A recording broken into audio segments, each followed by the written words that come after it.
السلام الله عليكم ميل كستو dunida ka joogtaan magacaygu waa Idris Xasan Maxamed page kayga daawanaysa waa Idris Qaso page official sidoo kale waxaad kala socon karaysaa qaybta aan YouTube-ka ku leeyahay ee Idris Qaso channel official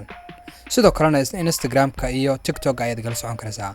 muuqaalka toddobaadka waxaan ku soo qaadan doonaa 4 dhacdo ama 4 muuqaal oo aad u la yaab badan muuqaaladan oo kale si aan u soo badiyo fadlan igu dhiirigeli oo page-kayga like saar sidoo kalena qaybta YouTube-ka subscribe saaro gambaleelkana furo si ay kugu soo dhacaan muuqaaladan soo geliyo mahadsanid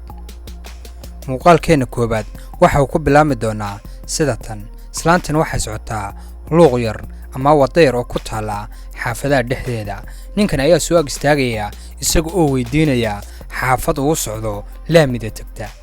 oo iska dhigaya qof aan kala garanayn xaafadan kadib ay ku leedahay malaa xaqan waad ku soo khaldantay xaqan kaama jirta xaafadaasi dib u noqo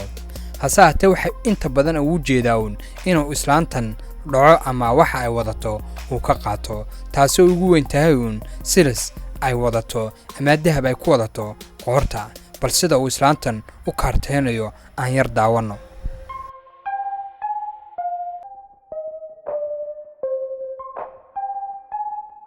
sida aan wada arkayno wuu ku celcelinaysaa oo waxa ay leedahay xagga dambe ay xaafadu ka jirtaa ee gadaal u noqo si aad wadada ugu toostid intuu gadaal fiiriyo islaantu marka ay yara mashquusho ama ay ku dhahdo ma dib u noqotida sawta ayuu hal mar wax dhaqaaqaya intuu iska dhigo oo noqonaya ayuu islaanta yar hal mar waxa uu ka siinayaa dahabka ay qoorta ku xidhan tahay gaf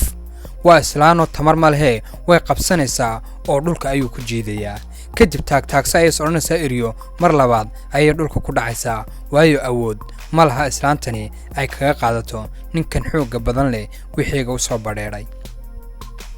muuqaalkeena labaad ninkan iyo naagta mootooda wata ayaa baabuurkan aan arkayno ayaa jiidhaya midna afka hore ayuu ku soo kaxaysanayaa midna taayirka ayaaba dulmaraya oo taayirka dambe ayaa in yar u sigay maristiisa waana laga soo hosjeedayaa ninka maadaama naagta afka hore ay ku jirto ninkii ay iskugu tageen dhalinyartii gaadhiga watay intay ka soo daadegeen oo way ka soo saareen dhaawac lugta ka soo gaadhay mooyaane ninku wuu iska caafimaad qabaa laakiin naagtii ayaa weli alaanka lala rafaadsan yahay sidii looga soo hoos saari lahaa gaadhigan kor ayaa looga qaaday iyadiina waa laga soo saaray iyadiina wax dhaawici ma gaadhin oo sida aan wada arkayno waa taa kacday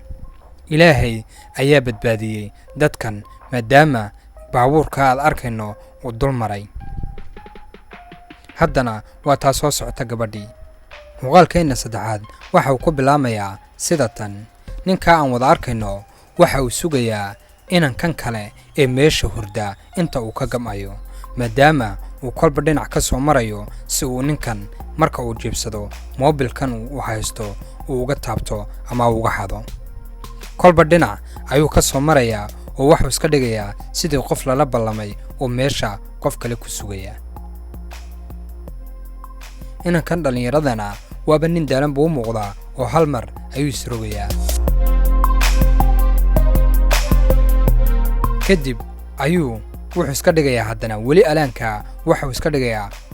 qof kale sugaya kadib ayar ayuu soo dhaqaaqayaa oo waxa uga imaanayaa inankii waayo wuxuu isleeyahay hadda wuu seexday oo daalkii hayay darteed ayuu u dhacay oo ninkan waa iska seexday haayar ayuu dul istaagayaa oo wuxuu iska egeegayaa hareeraha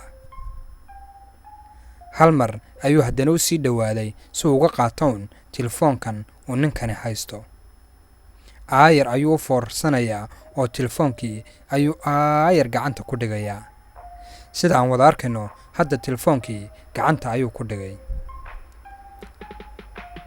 wuu eegay kadibna waxa uu sameeyey inuu iskala dhaqaaqo telefoonkii maadaama intaasun ay dantiisu ahayd inuu telefoonka ninkan ka xado